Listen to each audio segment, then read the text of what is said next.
嗨，朋友们，中午好！昨天晚上剩下的一些鸭肉鸭汤，今天就给它热来吃。然后中午就简单做一个空饭。5个人的话，我们一般都是煮3杯的量，先给它炒起2遍。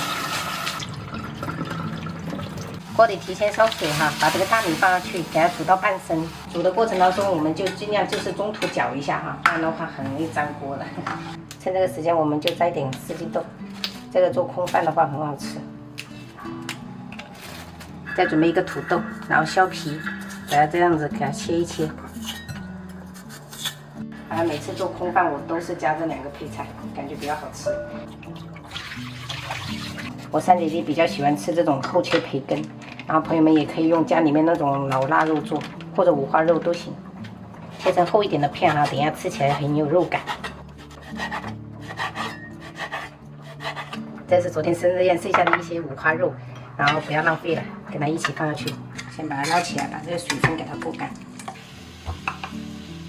锅里来一点油，先把五花肉跟培根放上去，给它炒出油脂。炒的时候它又喷着米酒，越煎越香。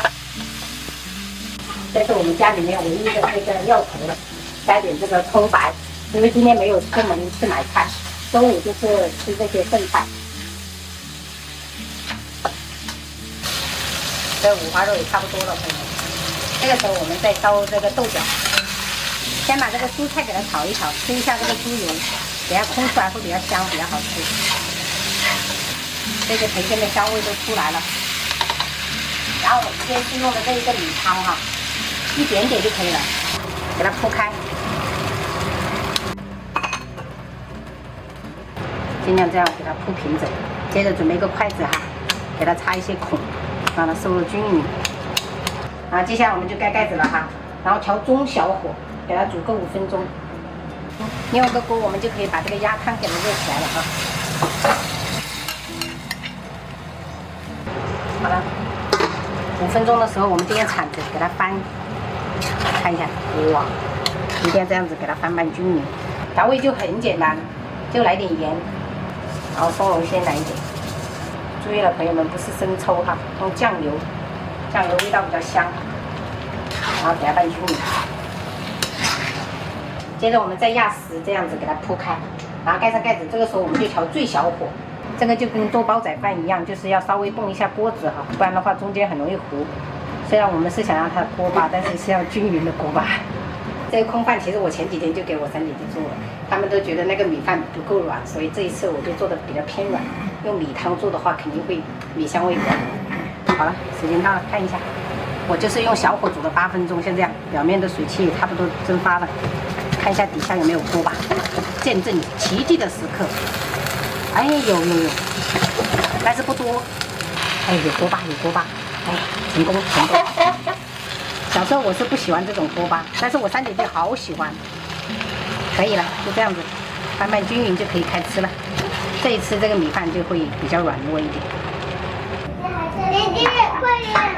哪有洗手吃饭哦？洗手吃饭。它这有点像我们四川有时候自己捶的那种啊，口感能吃到颗粒的那种感觉。我想吃爸妈第一次过。这是爸爸买的。家里就剩这一点小白菜了，今天就是清库存的一天。快点吃点，要没时间睡觉。对，我们中午吃饭就是稍微快一点，这样才能睡得饱一点哈。开始。苗头。绵绵的程度呢，就比较适合小朋友吃。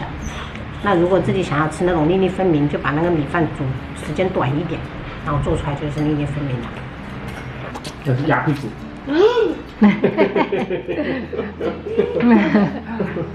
你不告诉他，那个老大就放进去啊？那也吃下去，可能说，哎呀，这个肉真好吃，下次我还要吃，以后鸭屁股变成他的专属了。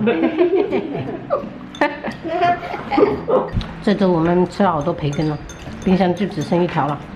1条。1条哪里不够我们吃啊？不够吃再买呗。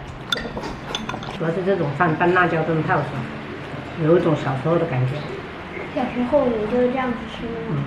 你要吃肉是吗？我看一下。别吃皮。我帮你夹。这有皮。它那个已经熟了，所以中午就直接给它吃掉吧哈。好，那黄色还不熟。好，等你们午睡起来再吃，吃完再去。